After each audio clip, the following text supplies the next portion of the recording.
Supreme TV ప్రేక్షకులందరికీ hi. ఈరోజు మా నాన్నగారిని మీ అందరికీ పరిచయం చేద్దామని తీసుకొచ్చాను. నాన్నగారికి 70 ఏళ్ళ వయసు. అంటే 70 ఏళ్ళ పెద్ద ఆయనని కాదు, 70 ఏళ్ళ అనుభవం ఉన్న పెద్ద ఆయన. మరి ఆయన అనుభవాలన్నీ మనం తెలుసుకుందామా? సరదాగా ఒక్కొక్కటి మాట్లాడుతూ తన లైఫ్లో జరిగిన విషయాల్ని, కొన్ని మెమరీస్ని, మనకి ఇవ్వగలిగిన కొన్ని మంచి అనుభవాల్ని తెలుసుకుందాం, పలకరించేద్దాం. హాయ్ నాన్న. చిన్నప్పటి నుంచి కూడా మా చిన్నప్పుడు దాకా మీ జీవితం ఎలా సాగేది అప్పట్లో? అప్పట్లో మా అమ్మగారు కూడా పెందలాడి వెళ్ళిపోయారు. ఆ రోజు మేము చిన్నపిల్లలు అప్పుడే చనిపోయారు మా అమ్మగారు. మా నాన్న కొంచెం పేదరికమే కాకుండా పని శాత కాదు, నోటి మెత్తగా పని శాత కాదు, అసలు ఏ పని చేయలేడు. ఆయనకు చెట్లు గీయడం ఒకటే వచ్చు. ఎవరైనా పక్కన ఉండి ఒకడు చెట్లు గీయడానికి నువ్వు వస్తావా అంటేనే వెళ్తాడు, లేకపోతే లేదు. ఆయన కూడా మళ్ళీ నాకు ఈ పని శాతనవు నేను వస్తానని వాళ్ళని అడగడు. వాళ్ళే మన ఇంటికాడికి వచ్చి నీకు పలాని పని శాతనవు కదా నువ్వు వస్తావా అంటే అప్పుడు వస్తావు. ఆయన మాకు టయానికి అన్నం తెచ్చిపెట్టింది లేదు, అన్నం ఉన్నది లేదు, మేము చేసింది లేదు. మేము కూడా ఎక్కడో దగ్గర మేము మమ్మల పనికి పిలిచండి, మేము పనిలోకి వస్తాము, మాకు ఎంతో కొంత ఇవ్వండి అని మేమే ఆ పని వాళ్ళ దగ్గరికి వెళ్ళి అడిగేవాళ్ళం. పని వెళ్ళి అడిగితే వాళ్ళు కొంతమంది ఇష్టమై కొంతమంది ఇష్టం కాక, నీకు చిన్న వయసు, పని శాత కాదు, నువ్వు చేయలేవు, రావద్దని 10 మంది అనగా ఎవడో ఒకడు మంచోడో చెడ్డోడో ఒకడు ఉండి సరే రాయితే అని చెప్పి అన్నప్పుడు అప్పుడు ఆయనతోటి పనికి వెళ్తాం. పనికి వెళ్తే డబ్బులు అయితే రూపాయి ఇచ్చేవాడు, గింజలు అయితే ఒక 10 గింజలు ఇచ్చేవాడు. ఇంకా అయ్యే తెచ్చుకొని మేము, మా అమ్మగారు లేరు కాబట్టి మా నాన్న చేయలేడు కాబట్టి అవే మేము శాతనయ్యి నీళ్లు ఎక్కువ పోసుకొని తక్కువ పోసుకొని శాతనైన కాడికే వండుకొని, అది ఉడికో ఉడకనో ఎక్కువయో తక్కువయో జారిపోయో ఊడిపోయో ఉంటే అదే తిని అలాగే జీవించేవాళ్ళం మేము ఫస్ట్.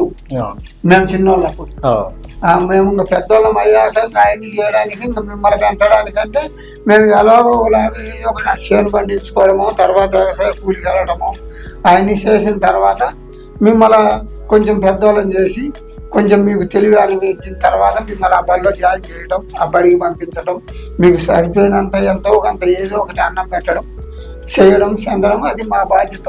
మీరు చిన్నపిల్లలు అప్పుడు దాకా కూడా మేము ఏదో ఒకటి చేస్తూనే ఉన్నాం, ఏదో ఒకటి చేసి ఎంతో కొంత తెచ్చి మీకు అన్నం పెడతా ఉన్నాం. అదే మా జీవితం స్టార్ట్ అయిన ఫస్ట్ నుంచి కూడా మా జీవితం అలాగే స్టార్ట్ అయింది. అదేలే మన కష్టాలు బోళ్ళు. ఇంతకుముందు ఫస్ట్ నుంచి మనం అన్నీ పేదరికంలో ఉన్నాం. పేదరికంలో ఉన్న తర్వాత మనకు కష్టాలు ఎన్నో ఎదురవి. అన్ని ఎదురైన కష్టాల్లోనే మనం అనుభవం చేసుకుంటూ పిల్లల్ని చదివించుకుంటూ ఆడపిల్లలకు పెళ్లి చేసుకుంటూ మనం ఏదో జీవనం అలా కొనసాగిస్తూ చేస్తూ వచ్చాం. దానికి మనకి చిన్న వ్యవసాయం ఉండేది. ఆ వ్యవసాయంలో చేస్తూ ఉండేవాళ్ళం. లాభసాటిగా ఉన్నది కాదు, కష్టాల్లో నష్టాల్లో అట్లాగా ఉండిపోయింది. ఉండిపోతే దాన్ని మనము కష్టమైన వదలకుండా కొనాకు సాగించుతూ వచ్చాం. వ్యవసాయం అంటే కష్టమైన నష్టమైన లాభసాటి అయినా మామూలుగా మెరక భూములైనా మనం మానుకోకుండా చేసుకుంటూ రావాలి. చేస్తుంటే వచ్చేనే మనకు అది కష్టం నష్టము సుఖము తెలుస్తుంది. చేయకపోతే తెలియదు. అది ఒకరోజు పంట రావచ్చు, ఒకరోజు పంట రాకపోవచ్చు. వచ్చిన రోజు మనకి ఇంత వచ్చిందని సంతోషం లేదు, రాని రోజు పోయిందని బాధ లేదు. మామూలుగా అది మనం కష్టంలోనే ఉంది అనుకొని చేస్తానే ఉండాలి. అలా చేసుకుంటూ వచ్చేటప్పటికి మన జీవితం ఇలాగే సాగిపోతా ఉంది. అదేలే, ఇప్పుడైతే వాణిజ్య పంటలని, రకరకాల మొక్కజొన్న పంటలని, అంటే ఒక కార్పొరేట్ వ్యవసాయం లాగా కంపెనీలే వచ్చి వ్యవసాయం చేస్తూ వాళ్ళందరికీ రైతులందరికీ బాగా లాభాలు ఇస్తున్న పరిస్థితి ఉంది. ఒకప్పుడు మేము చిన్నప్పుడు కాలంలో పరిస్థితి కొంచెం వేరేలా ఉండేది. ఎక్కువ కష్టాలు, ఎక్కువ ఇబ్బందులు అయిన ఉండేవి. అప్పుడు ఎట్టెట్టుండేది? అప్పుడు ఇవన్నీ అనుభవం ఉండేటి కాదు, బోర్లు అనేటివి ఉండేటివి కాదు, ఏర్లు అని ఉండేటివి కాదు, వర్షాలు వచ్చేటివి కాదు. వర్షాలు లేనప్పుడు మనకు ఆ ఏరు సాగదు, ఏరు సాగనప్పుడు మనకు నీళ్లు ఉండదు, ఈ వర్షం పడదు, పంట పండదు. ఆ పంట పండనప్పుడు మనకు నష్టపోతుంది. ఇప్పుడు సిచ్యువేషన్ ఏమిటంటే రైతు అన్ని అవకాశాలు పెట్టిండు. బోర్ వేసుకున్నాడు, బోరుకు ట్రాన్స్ఫార్మర్ అని, మోటార్ అని, మీటర్ అని, స్టార్టర్ అని అన్ని వేసి పెట్టుకున్నారు. వేసి పెట్టుకున్న తర్వాత ఇప్పుడు కంపెనీలు ఇప్పుడు ఎదురు ఎక్కొచ్చాయి, మనకి అవకాశం ఇప్పుడు ఇస్తున్నాయి.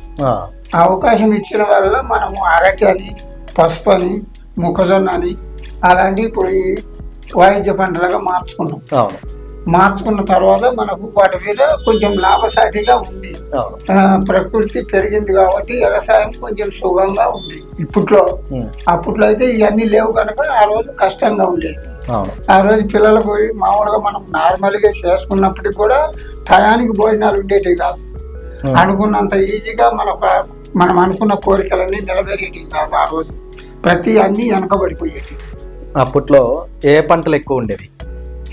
కొర్రని, సొద్దని, జొన్నని, రాగులని, టమాటాని, మిరపని ఇటువంటివే ఉండేటి.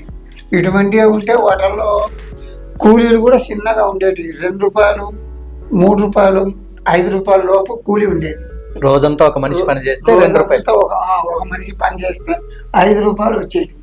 5 రూపాయలు వచ్చే మన కుటుంబ సభ్యులం 4 ఉంటాం. మనకు 5 మందికి ఇప్పుడు అసలు పోషణకు సరిపోయేది కాదు. చాలకపోతే మళ్ళీ మనం పక్కన ఎక్కడో దగ్గర ఏదో ఒక విధంగా అప్పు చేయాలి. ఆ అప్పు చేసింది మళ్ళీ తీర్చుకోవాలనుకుంటే మనకి ఎప్పుడో ఉగాది రావాలి, ఆ రోజు మన చేలో పంట రావాలి. పంట వచ్చిన రోజు దానికి జమ చేయాలి. జమ చేసింది ఉంటే ఉంది కదా, మిగిలింది మళ్ళీ వెనక్కి తిరగరాసిస్తే మనకు 4 ఏళ్ళు జరిగినప్పటికీ 4, 5, 20,000 నష్టమే. అప్పుడు ఆ వర్తకుడు అనేవాడు, మనకు శక్తి అనేవాడు ఉంటాడు, వాడు మనకు అప్పిచ్చాడు. ఈ మనకు వచ్చిన ఖర్చులోని మనం ఈ నష్టబాబుని పెట్టుకునేటప్పటికీ ఆ మనకు వచ్చిన పైరు లాభసాటి ఉండేది. మనకి 20 రూపాయలు ఖర్చు ఉంటే 15 రూపాయలే వచ్చేది. 5 రూపాయలు మనం వెనకబడిపోయే వాళ్ళం.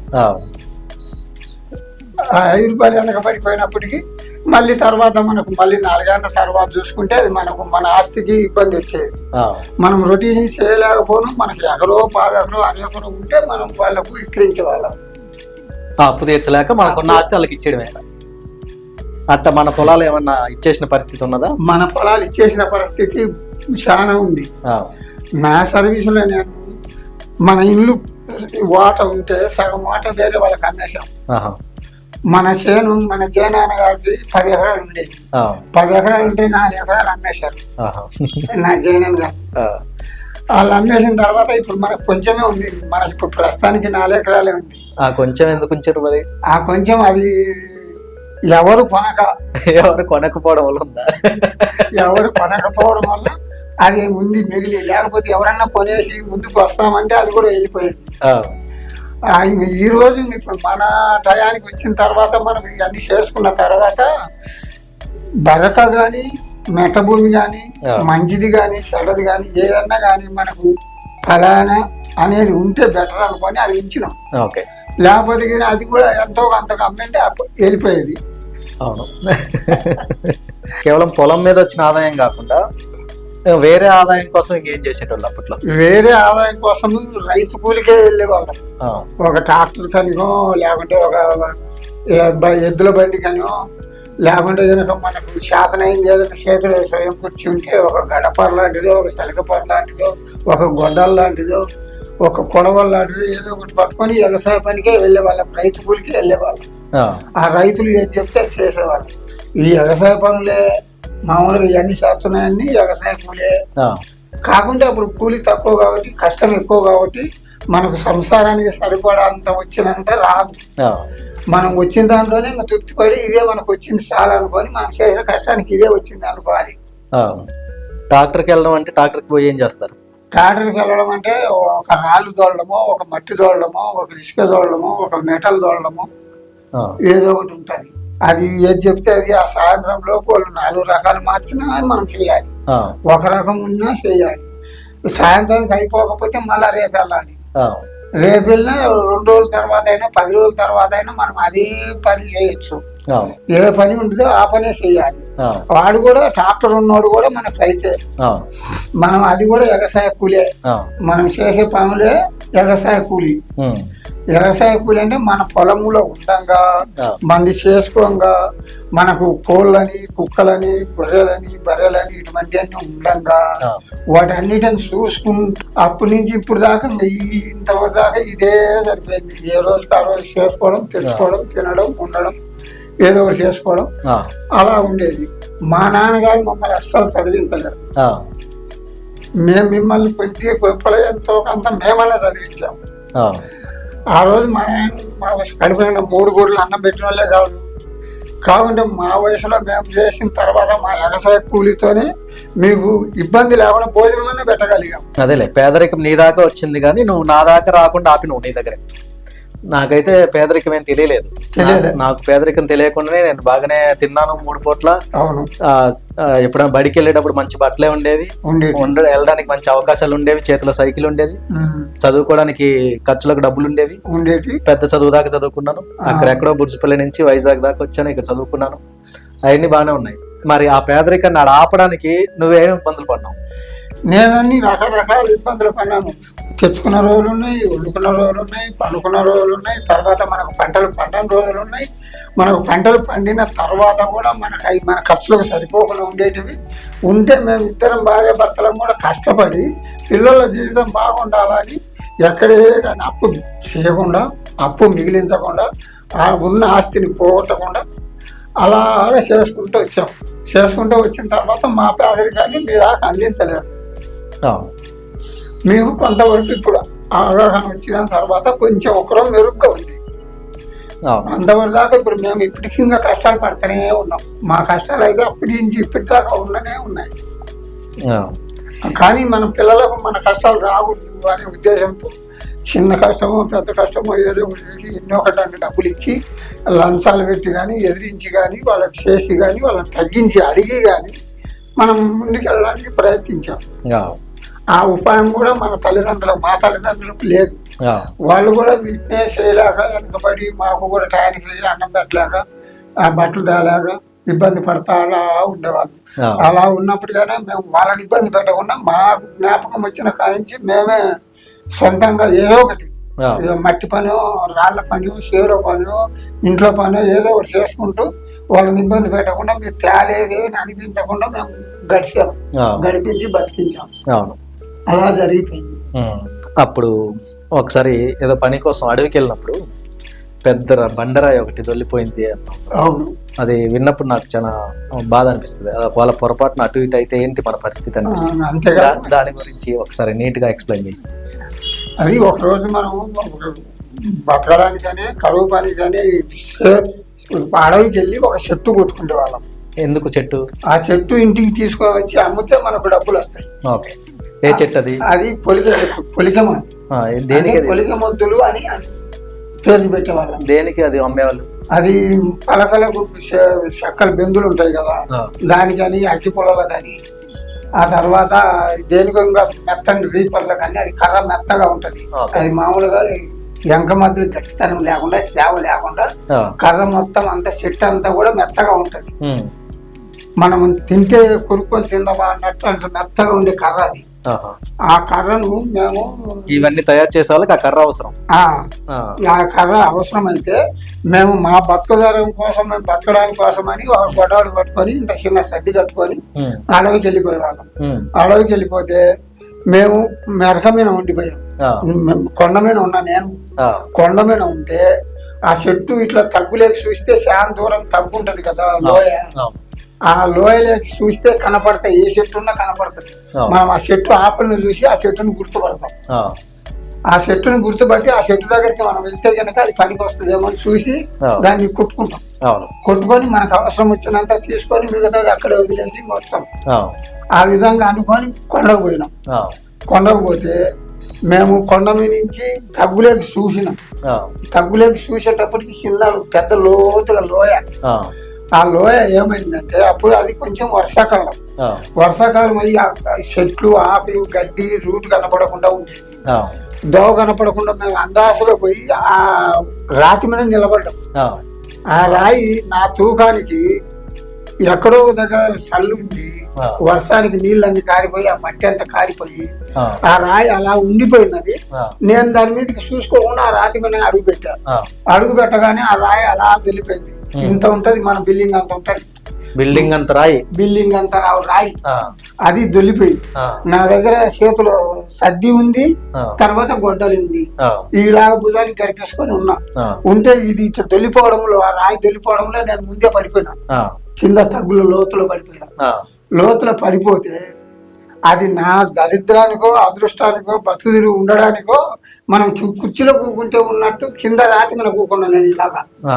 పడిపోవడంలో ఏదో రాయి మీద కూర్చున్నట్టు పడ్డా. పడిపోయినా పోవడంలోనే ఆ రాతి మీద కూర్చున్నట్టు పడిపోయా. ఆ, ఈ చేతిలో ఉంది, సద్ది ఉంది, ఆ. వడ్లు ఉంది. ఆ, ఈ రాయి దొల్లిపోయినప్పుడు నా మీదుగా ఇట్లా దాచుకుంటా వెళ్ళింది. ఆ, ఇట్లా కూర్చుంటే మీద నుంచి. కూర్చుంటే ఇట్లా మన మీనుకి వెళ్ళిపోయింది. ఆ, మన మీనుకి వెళ్ళిపోతే దానికి కింద ఏ బెడుపు ఉన్నదో, ఏ అందం ఉన్నదో, ఏ అడ్డం ఉన్నదో ఏదో తెలియదు. ఆ, మనకు దెబ్బ తాకించకుండా ఆ, ఇలాగ వెళ్ళిపోయింది. ఇలా వెళ్ళిపోతే దాని కరుకుంటది కదా, ఆ, రాళ్లకు గచ్చుగా కరుకుంటది. ఆ, అది మనకు ఇక్కడ గీసుకుపోయింది ఆ, కాలి మీద. ఆ, గీసుకపోతే అది నేను ఆ రాయి ఎంత దూరం వెళ్ళిందో చూస్తూనే ఉన్నాను. ఆ, అక్కడే కూర్చొని చూస్తూనే ఉన్నాను. ఆ. చూస్తూనే ఉంటే కొన మొదలు 2 కిలోమీటర్ల దూరం వెళ్ళిపోయింది. లోయకి 2 కిలోమీటర్ల అంత దూరం దొల్లుకుంటూ వెళ్ళిపోయింది. దొల్లుకుంటూ వెళ్ళిపోయింది. బిల్డింగ్ అంత పెద్ద రాయి. బిల్డింగ్ అంత పెద్ద రాయి. ఆ, అది దొల్లుకుంటూ వెళ్ళిపోవడంలో మనము మామూలుగా చెట్లు కొట్టి గుట్టలు కొట్టి అన్ని చేసి రోడ్ వేస్తే ఎలాగైపోద్దో ఆ. అలాగా తోసుకుంటూ వెళ్ళిపోయింది ఆ రాయి. ఈ బిల్డింగ్ అంతా రాయి మొత్తం అడవంతా ఇంకా రోడ్ వేసినట్టు అయిపోయింది. రోడ్ వేసినట్టు అయిపోయింది. 2 కిలోమీటర్ల దగ్గరికి వెళ్ళిపోయిన తర్వాత దానికి అదే నిలిచిపోయింది, ఆగిపోయింది. అక్కడికి వెళ్ళకుండా ఆ. ఇంక అంత మించి వెళ్ళడానికి దానికి అవకాశం లేక ఆగిపోయింది. అంత ముందు మించడానికి అవకాశం లేక సేపు దొల్లి అక్కడ ఆగిపోయింది. ఆ, అక్కడ ఆగిపోయిన తర్వాత అది చూసిన తర్వాత నాకు బాగా ఒంట్లో భయం వేసింది. ఆ, ఎలాగా మనకి ఇది మన మీద వెళ్ళిపోయింది, మనము దీన్ని ఇంటే ఈడ ఏమైపోతుంది, మనము ఇంటికాడ భార్య పిల్లలు ఏమైపోతురు అని బాధ వేసింది. ఆ, బాధ వేసిన తర్వాత నా వెనకాల సుమారుగా 20 మంది అంటే వచ్చారు. అందరు ఇటువంటి వాళ్ళే, నా అటువంటి వాళ్ళే, అందరూ ఇంకా ఎత్తుక్కుంటూ వెళ్ళిపోయారు తలా పక్కని. ఆ, 4 పక్కల కొండ మీద అంతలోకి ఎత్తుక్కుంటూ వెళ్ళిపోయారు అందరు. ఆ, వాళ్ళందరూ వెళ్ళిపోయిన తర్వాత నేను వాళ్ళని కలుసుకోవడానికి కనీసం 4 గంటల టైం పట్టింది. ఆ, నేను ఉదయం 9 గంటలకు వెళ్ళినండి, మధ్యాహ్నం 1 గంట 2 గంటలకి మామూలుగా మనం వచ్చిన రూట్ ఉంది కదా, ఆ, ఆ వచ్చిన రూట్కి వచ్చిన అప్పటికి నేను అదంతా భయపడి ఇవన్నీ ధైర్యం చేసుకొని ఆ. నాకు ఇలా జరిగింది అని చెప్పుకోవడానికి లేక, ఆ. ఎవరికి చెప్పడానికి మార్గం లేక, ఎవరు కనపడక అక్కడి నుంచి ఆ కొంత దూరం ఇంత పైకి వచ్చాను. నేను కొంచెం దోవలేక వచ్చినాను ఆ, అన్నమాట. దోవలేక వచ్చినప్పటికీ కొంత దూరం వచ్చేటానికి దోవ ఉన్నది. ఉమ్, దోవ ఉంటే ఆడ చిన్న నీడ ఉందని, ఏదో చెట్టు ఉందని నా దగ్గర ఉన్న నీళ్లు తాగుకుంటూ ఉమ్, బాటల్లోటి ఆ, ఆ నీళ్లు తాగుకుంటూ నేను ఇంకా ఆడ ఉండిపోయినా. ఆడ ఉండిపోతే ఇంకా నాకన్నా దూరం పోయిన వాళ్ళు ఉన్నారు కదా, ఆ, వాళ్ళందరూ ఇంకా 1 గంట తర్వాత 2 గంటల తర్వాత ఎవరికి తోసినంత బరువు వాళ్ళు, ఎవరు మోసమైన వాళ్ళు, పొలిక ముద్దులు. ఇటువంటి పొలిక ముద్దులే ఆ, అవి కొట్టుకొని ఎవరి బరువు వాళ్ళు తీసుకొని వచ్చారు. ఆ, వచ్చిన వచ్చిన తర్వాత నన్ను అడిగారు. నన్ను అడిగితే నాకు ఇంకా చెప్పడానికి లేదు. ఆ, అసలు మనసులో ఆలు లేదు, ఆ. అన్నం తినలేదు. షాక్ వల్ల. షాక్ అయిపోయి ఆ. వాళ్ళకి చెప్పడానికి నోరు రాలేదు. ఆ, అప్పుడు నేను ఏడ్చాను. ఆ, ఏడిస్తే వాళ్ళందరూ అప్పుడు కొంచెం బుజ్జగించారు. ఆ, ఆడ నిలబడి చూసి ఇక్కడికి వచ్చారు. ఆ, ఇక్కడికి వచ్చి అంతా చూసారు. ఆ. 2 కిలోమీటర్ల రోడ్ అంతా. అదంతా చూసి ఇలాగ అనుకున్నారు. ఆ, అలాగ అనుకొని సరే ఇలాంటికి బతికి బయటపడ్డాం, ఇంకా పర్వాలేదు, ఇంకా పాలం రాని ఇంటికి తీసుకొని వచ్చారు. నాకు ఇంకా బరువు లేదు, ఏం లేదు, ఒట్టిగానే వచ్చిన ఇంటికి. ఆ. ఇంకా ఎక్కడ బరువు తెస్తాం అంత షాక్ లో, ఆ. అంత భయపడిపోతాయి. అది ఇంకా కొనవారు ఒక్కరో కాదు, ఆ, సుమారుగా 100 కిలోమీటర్ల దూరమో నడిచాం. ఆ, అదంతా నడుచుకొని ఆ, ఉదయం 4 గంటలకు 5 గంటలకు బయలుదేరిన వాళ్ళము ఉమ్, రాత్రి 9-9:30 కానీ ఇంటికి రాము. ఆ, అంత దూరం ప్రయాణం చేసి ఆ బరువులు తెచ్చేవాళ్ళు మా అటు కొండలో వెళ్ళాము. ఆ, బతుకు తెరువు కోసం పేదరికం, అవును. అటువంటి కష్టాలు ఎదురయ్యాయి. ఉమ్, అట్లాంటి కష్టాలను చూసుకొని అన్ని చేసుకుంటూ ఇలా వచ్చాం. ఆ, అప్పటి నుంచి ఇప్పుడు చేస్తే ఇలాగ అయిపోయింది. అదేలే.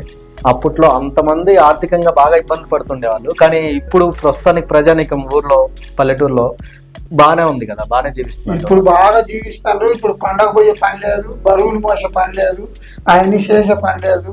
గవర్నమెంటే బోర్ వేస్తుంది ఊరికనే రైతుకి. అవును. బోర్ వేసింది కాకుండా ట్రాన్స్ఫారం ఇస్తుంది, ఆ, మళ్ళీ మోటార్లు ఇస్తుంది, అవును. తర్వాత వాటికి లోపల కనెక్షన్ డిప్ పైపులు ఇస్తుంది, ఆ, డెలివరీ పైపులు ఇస్తుంది. ఆ, ఇప్పుడు డబ్బులు ఖర్చు పెట్టుకొని అయినా మనం ఇంకా ఒకవేళ గవర్నమెంట్ ఇచ్చిన కాక సబ్సిడీలు ఇచ్చినాయి కాక మన సొంత డబ్బులతో మనం ఇంకా కొంచెం పెట్టుకొని డెవలప్ చేసుకొని ఇప్పుడు షేలోకి వెళ్ళకుండానే ఇంటి దగ్గరే ఉండి రిమోట్ నొక్కితేనే ఉమ్, మోటార్లు స్టార్ట్ అవుతాయి. అవును.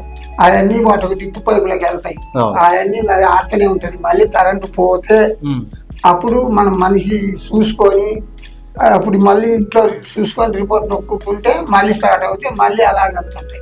రైతుకు ఊరికనే కరెంట్, ఉచిత కరెంట్. అవును. ఎన్ని ఎకరాలు ఉన్నా, ఎన్ని బోర్లు ఉన్నా, ఎంతమంది మనుషులు ఉన్నా ఇప్పుడైతే వ్యవసాయం అయితే ఇబ్బంది లేదు. ఇప్పుడైతే బ్రహ్మాండంగా చేసుకుంటారు, బాగానే ఉంది, లాభసాటిగా ఉంది. ఇప్పుడు అవును. ఈ పైర్లు వేసుకోవడం వల్ల అప్పుడు ఆ అవకాశాలు లేవు. బాయిలు లేవు, బోర్లు లేవు, కరెంటు లేదు. నైట్ కాయలు పోవాలంటే చిన్న లైట్ పట్టుకొని పోవాలి, అవును. చిన్న బుడ్డిలాగా పట్టుకొని గిసాలు బుడ్డి పెట్టుకొని పోతున్నాము. అవును. అప్పుడు ఏమున్నా కనపడేది కాదు, ఏం చేసినా కనపడేది కాదు. నేను ఒకసారి పొలంకి నువ్వు పనికి వెళ్ళి మన పొలంలోకి ఏదో పని మీద మన వెళ్ళిపోయినప్పుడు- పొలానికి మనకే కంది పండింది. ఆ, కంది పండితే కంది కట్టె కొట్టినాము. ఆ, కట్టె కొట్టి అంతా పొట్టు కుప్ప వేసినాం. ఆ, గింజలు తెలుసుకుందాము అనుకున్నాం. ఆ, తెలుసుకుందాం అనుకున్నప్పటికీ నేను ఉదయాన్నే వెళ్ళాను, ఉమ్, అదంతా తీస్తున్నాను. ఆ, అక్కడ ఎవరు తరిమేశారో అవన్నీ వచ్చి మన కళ్ళంలోంచి వెళ్ళిపోయినాయి. పెద్ద గుంపు ఏంటివి? పందులు, అడవి పందులు. అడవి పందులు. అడవి పందులకి ఇట్లా కూరలు కూడా ఉంటాయి కదా. అవన్నీ ఉంటాయి కానీ అవి కూరలు మనకు బయటికి కనిపించేటట్టు ఏం అవసరం లేవాలి. మామూలుగా మన మాదిరి పెదవి ఉంటుంది, ఉమ్, నోరు ఉంటుంది, మూసుకుంటాయి. ఉమ్, మూసుకున్నప్పటికీ పైకి ఊరికే కొంచెం పైకి పెదవి మీద కనపడతాయి అంతే. ఆ, అవి మామూలుగా మనం చూసినప్పుడు అయితే పారిపోతాయి, లేకుంటే కింద వాటి ఇష్టం వచ్చినట్టు పైరును కొట్టుకొని తింటాయి. ఆ, అందుకోసమని అవి నేను ఆ కళ్ళంలోకి వెళ్ళిన టైంలో అక్కడి నుంచి వచ్చి నన్ను తగిలితే నేను అక్కడ పడిపోయినా. ఆ. పడిపోతే అదే అవి వెళ్ళడంలో వాటి మూతి గీసుకొని నాకు చిన్న గాయమే. చిన్నదయిందా? పెద్దదే కొంచెం. ఆ, మోకాలు లోపలికి ఇంత లోపలికి దిగిపోయింది అసలు. ఇంకా ఆ దెబ్బతో దాదాపు ఒక సంవత్సరం 2 ఏళ్ళు బెడ్ రెస్ట్. బెడ్ రెస్టే. అంత పెద్ద గాయం అయినప్పుడు ఎట్లా అనిపించింది? ఏమనిపించింది అప్పుడు పరిస్థితి? ఏమనిపిస్తుంది? గాయం అయింది, అనిపించేది ఏముంది, ఏమనిపించేది లే, మనం బాగా చేసుకోవడమే. అవును, నువ్వు అక్కడెక్కడో పొలంలో ఉన్నావు కదా, పొలం నుంచి మరి ఊర్లోకి ఎట్టెట్ట వచ్చినావు? అంత గాయం. అట్నే నడుచుకునే వచ్చిన. ఆ, అదంతా కొంత దూరం వచ్చేటప్పటికి అక్కోళ్ళు మెమ్మోళ్ళు అందరూ పక్కన గడ్డి కోసుకుంటా ఉన్నారు. ఆ, వాళ్ళు చూసి నన్ను నా అమ్మటి ఇంటికి వచ్చిండ్రు. అప్పుడు ఊళ్ళోకి బస్సు వచ్చేది. ఆ, ఆ బస్సులో ఎక్కి గిద్దలూరు పోయి గిద్దలూరు ఆసుపత్రిలో జాయిన్ అయ్యి చేపించుకొని బాగా చేసుకొని కట్లు కట్టుకొని ఉమ్, మెడిసిన్ తీసుకొని అవన్నీ చేసుకొని వచ్చినాము. ఆ, వచ్చిన తర్వాత ఇంకా రోజు వెళ్ళడం రావడం తుడసడం, కడగడం, కట్టడం, ఇప్పడం అలా ఉన్నది.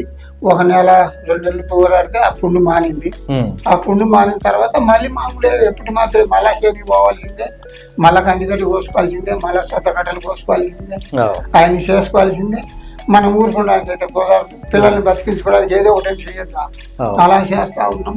అట్నే జరిగిపోతూ ఉన్నది. ఉమ్, అవి అటువంటి అన్ని కష్టాలు, రకరకాల కష్టాలు, మొత్తం అన్నీ కూడా మన ఆర్థికంతో వచ్చిన కష్టాలు ఇవన్నీ. అవును. మనకు చదువు సంఖ్య లేకపోవడం, పెద్ద ఆస్తులు లేకపోవడం, మన దగ్గర ఎక్కువ డబ్బులు లేకపోవడం, మన ఖర్చులకు సరిపోయేటట్టు ఉండలేకపోవడం, అవన్నీ మనం ఇంకా ఈ పిల్లల్ని బతికించుకోవాలనే భావంతో ఇవన్నీ చేయడమే, రేయి కానీ పగులు కానీ. మరి అన్ని ఇబ్బందులు ఉన్నప్పుడు నన్ను ఎందుకు ఇంత కష్టపడి ఇటు దాకా చదివించినావు? నేను ఆర్నో స్టార్ట్ అయ్యి బుడ్సుపల్లిలో స్టార్ట్ అయ్యి వైజాగ్ దాకా చదివేదాకా నేను ఊళ్ళో అనుకుంటే దాదాపు బాగా పెద్ద చదువులు చదివినట్టే. ఊళ్ళో అందరు కూడా ఎందుకు చదివించడము ఏం అవసరం లే, ఇప్పుడు నువ్వు ఎలాగా కూలికి పోతున్నావు కదా, ఆ, నీతోటి పనికి తీసుకుపో, ఆ, నీకు కూలి వచ్చేది ఉంటుంది, ఇద్దరికి కూలి వస్తుంది కదా, ఆ, నువ్వు చదివించడం ఎందుకు, చదివే పని లేదు ఏం లేదు, ఆయన ఉద్యోగం చేసి నిన్ను సాకుతున్నాడా, నువ్వు చదివించడం పని లేదు, మామూలుగా ఏం పనికి తీసుకుపోయి యథాపకారం పని చేసుకొని బతకండి ఆ, అని ఊళ్ళో వాళ్ళు రైతులు అన్నారు, మన ఇంట్లో వాళ్ళు అన్నారు, ఊళ్ళో వాళ్ళు అన్నారు, అందరు అన్నారు. ఆ, అన్న కానీ నేను చదివించాలా అని పట్టుదలతో ఏదో ఒక రన్న కొంచెం బాగుంటే మంచిది అనుకోవడంలో ఆ ఉద్దేశంతో అందరికీ ఉచితంగా బిల్డింగ్లు ఇచ్చారు. అవును అప్పుడు మనకి గుడిసె ఉండేది పాతది. అవును ఈ పాత గుడిసె ఉంటే ఆ గుడిసెలోనే ఉండేవాళ్ళం. అవును ఆ గుడిసెలోనే ఉండి అందరూ రాజకీయ పరంగా బిల్డింగులు ఉచితంగా ఇస్తున్నారు, ఆ బిల్డింగ్ కట్టుకొని మీరు ఈ గుడిసె పడేసి అవును అగ్గికి వానకు ఎండకు గాలికి అన్నిటికి బాగుంటుంది బిల్డింగ్ లాగా ఉంటే కట్టుకోండి అని అందరు అన్నారు. అవును నాతోటి పనికి వచ్చిన వాళ్ళందరూ కూడా న్యాయమూర్తి తిరుగుతున్న వాళ్ళు కూడా అందరు కట్టుకున్నారు. అవును వాళ్ళందరూ కట్టుకుంటే నేను ఎందుకు కట్టుకోలేదంటే నేను పిల్లలను చదివించుకోవాలి, వాళ్ళు ఏదో ఒక కాలు మీద నిలబడాలి, వాళ్ళు నా మాదిరి పోయి కష్టపడకూడదు. ఈ పల్లెటూరులోనే ఉండి అన్నాలనే కష్టాలే కదా, వాళ్ళు చదువుకున్న తర్వాత ఎలా అవుద్ది అని నేను ఆ బిల్డింగ్ కూడా కట్టుకోకుండా ఆ పాకలోనే ఉండి మిమ్మల్ని చదివించాను. మీకు ఎంతో కొంత అక్షరం తెలివి నేర్పించాను. అంటే మీరు మా లాగా మట్టి పూసుకొని ఇబ్బంది పడి నేలను పండుకొని శాలలో పండుకొని కొండను పండుకొని అక్కడ నిద్రించి ఇక్కడ ఇంటికి తెచ్చి పోషించే శ్రమ లేకుండా ఉండడానికని మన చదివించాం. మనకి ఇంకా ఈ కష్టం ఒకటే మిగిలింది. మనకు జీవితాంతరం భగవంతుడు రాసి పెట్టింది మనకి కష్టమే అనుకొని మేము అలాగే జీవించాము. అదే మా జీవితం.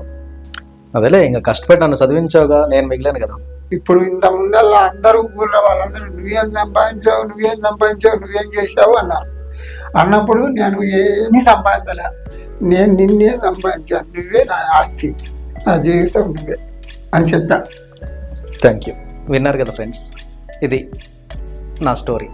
మా నాన్న ఎంతో కష్టపడి పేదరికాన్ని మా నాన్న అక్కడే ఆపేసి నా దాకా రాకుండా నేను ప్రస్తుతానికి బాగా రిచ్ లైఫ్ లీడ్ చేయడానికి మా నాన్న ఎంతో కష్టపడ్డాడు అని చెప్పడానికి ఈ వీడియో మీకోసం ప్రజెంట్ చేస్తున్నాం.